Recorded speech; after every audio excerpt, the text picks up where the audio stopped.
خبر شامل کریں گے جلال پور پٹیاں سے، جس کے نواحی علاقہ کوٹ نصرت کے 81 سالہ ریٹائرڈ فوجی افیسر آج بھی ملکی دفاع کی خاطر لڑنے کا جذبہ رکھتا ہے۔ پاک فوج کے بریگیڈیئر ریٹائرڈ رب نواز نے 6 ستمبر 1965 کی جنگ میں دشمن کو ناکوں چنے چبوئے تھے۔ جلال پور پٹیاں سے دیکھتے ہیں چودھری باور شیر کانجو کی یہ رپورٹ۔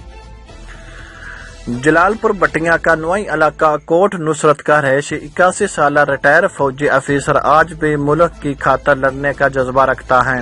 بریگیڈیئر ریٹائر رب نواز کی کمانڈر میں پاک فوج نے 6 ستمبر 1965 کی جنگ میں کشمیر کے مقام پر 135 انڈیا فوجیوں کو جنم میں واصل کیا اور متعدد انڈیا فوجی قیدی کیے، جبکہ انڈیا آرمی کے سینکڑوں ہتھیار بھی قبضے میں لے لیے۔ غازی رب نواز 1965 کی جنگ میں شدید زخمی ہو کر بھی ملک قوم کی خاطر لڑتا رہا۔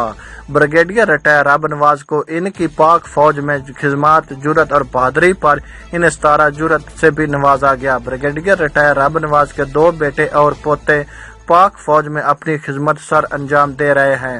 اپنی پلٹن کو بتایا ہوتا تھا کہ جب یہ خالی ہاتھ آ رہے ہیں تو ان کے ہاتھ میرا ایمونیشن سپلائی وہ بھجوا دیا کریں، تو وہ آ کے آرام سے اپنا سامان بھی لے جاتے تھے اور میری سپلائی لائن اور اسلحے کی لائن وہ کنٹینیو رہتی تھی۔ حوصلہ بلند ہو تو عمر آڑ نہیں آتی۔ رب نواز آج بھی ملکی دفاع کی خاطر لڑنے کا بھرپور جذبہ رکھتے ہیں۔ کیمرہ ٹیم کے ساتھ چودھری باور شیر کانجو، سٹی 1 نیوز، جلال پور بٹیاں۔ اب رخ کریں گے سعودی عرب کا، جہاں پاک کشمیر قومی یکجہتی فورم کی جانب سے سعودی عرب جدہ میں یوم دفاع پاکستان کے حوالے سے تقریب کا اہتمام کیا گیا، جس میں تمام سیاسی پارٹیوں اور فورم کے ذمہ داران نے شرکت کی۔ تقریب کے مہمان خصوصی OIC کے مستقل سفیر رضوان شیخ اور کونسلر جنرل جدہ خالد مجید تھے۔ مزید دیکھتے ہیں عمر فاروق کی یہ رپورٹ۔ سعودی عرب کے شہر جدہ میں پاک کشمیر قومی یکجہتی فورم کی جانب سے یوم دفاع پاکستان کے حوالے سے تقریب کا اہتمام کیا گیا، جس میں تمام سیاسی پارٹیوں اور فورم کے ذمہ داران نے شرکت کی۔ تقریب کے مہمان خصوصی OIC کے مستقل سفیر رضوان شیخ اور کونسلر جنرل جدہ خالد مجید تھے۔ تقریب سے خطاب کرتے ہوئے کونسلر جنرل جدہ خالد مجید اور مندوب رضوان شیخ نے کہا کہ ہم وطن پاکستان کی خاطر اپنی جانوں کا نذرانہ پیش کرنے والے بہادر جوانوں کو خراج تحسین پیش کرتے ہیں۔ جب جان ہوتی ہے تو بڑے سے بڑا دشمن بھی اس کو میلی آنکھ سے نہیں دیکھ سکتا، اور ہماری قوم نے اس کا، ہماری درخشاندہ ماضی ہے، اس کا بے انتہا کئی مواقع پہ اس کا اظہار کیا ہے، اور اسی کے سلسلے میں آج یہاں پہ ہماری علاقائی سالمیت کے اوپر جو حملہ کیا گیا اس کو نہ صرف یہ کہ ہم نے اس کا دفاع کیا، بلکہ اس کو پوری قوت سے، پوری طاقت سے پیچھے دھکیلا۔ یعنی ایک صورتحال جو ہے وہ اس قسم کی پیدا ہوئی تھی کہ باقاعدہ لینے کے دینے پڑ گئے، تو وہ ایک یادگار تو ہے ہی، لیکن اس سے زیادہ اہمیت اس کی موجودہ جو حالات۔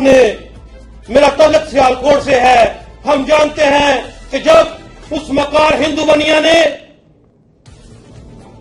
اپنے ٹینکوں کے ذریعے سیالکوٹ پہ حملہ کیا تو یقین مانے ہمارے گھروں میں سے کوئی ایسا گھر نہیں تھا، ہمارے بزرگوں میں سے کوئی ایسا بزرگ نہیں تھا۔ اس سے پاکستان تحریک انصاف جدہ سٹی کے صدر کیسر جاوید، مسلم لیگ نون کے صدر Malik Manzoor Awan, Pakistan rifle association کے چیئرمین بشیر خان سواتی، کشمیر جموں کشمیر کمیٹی کے chairman Sardar Ashfaq, Yasmin Ijaz, relief tiger force کے صدر انجم اقبال وڑائچ، مسلم لیگ نون کے چیئرمین چودھری اکرم گجر، مسلم لیگ کاف کے چیئرمین چودھری اظہر وڑائچ، چکوال فورم کے chairman Malik Mohiuddin, ANP سے نوشروان، PTI کے سابق مرکزی deputy secretary Chaudhry Zaheer, Pakistan welfare forum سے محمد شریف، انجینئر ریاض شاہین افریدی نے بھی وطن عزیز پر اپنی جانیں نچھاور کرنے والے شہداء کو خراج تحسین پیش کیا اور کہا کہ افواج پاکستان کسی بھی خطرے اور چیلنج کا مقابلہ کرنے کی صلاحیت رکھتی ہے۔ بھارت مقبوضہ کشمیر میں ڈھائے جانے والا مظالم بند کرے اور مسلمانوں کی نسل کشی پر عالمی برادری کو فوری اقدامات کرنے چاہیے۔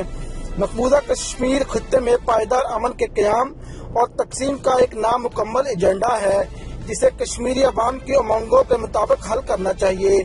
تقریب میں پاکستان انٹرنیشنل سنگر نعیم سندھی اور سید بسام نے حاضرین کو وطن سے اظہار محبت کے ملی نغمے سنا کر تقریب کو 4 چاند لگا دیے۔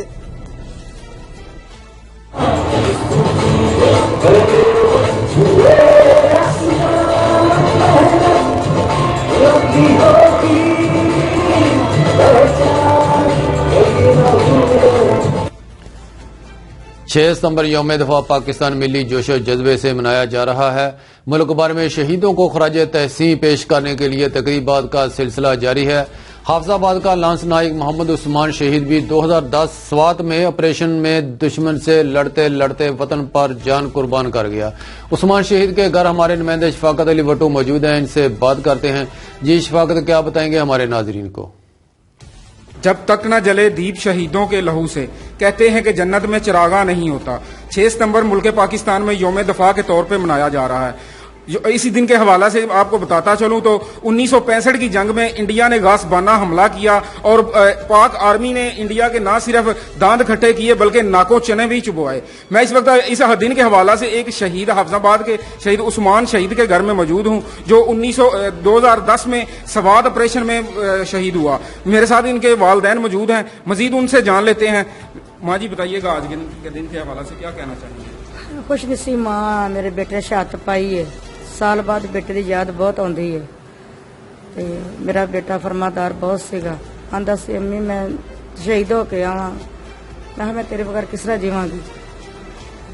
ہاں جی، سانو اپنے بیٹے تے بڑا فخر ہے، عثمان شہید ہو گئے۔ انشاءاللہ ملک پاکستان دی خاطر جان قربان کیتی ہے۔ انشاءاللہ اگر ساڈی بھی ضرورت پے ملک نو تے انشاءاللہ اسی بھی حاضر ہاں۔ چھوٹا بیٹا ہے، اگر اودی بھی ضرورت پے تے اسی انشاءاللہ ملک پاکستان دی خاطر قربانی دے تیار۔ جی، جیسا کہ آپ نے سنا، ان کے والدین کا بھی یہی کہنا ہے کہ ہم کسی بھی قربانی سے دریغ نہیں کریں گے، ہماری بھی ملک پاکستان کو ضرورت پڑی تو ہم وقت حاضر ہیں۔ جی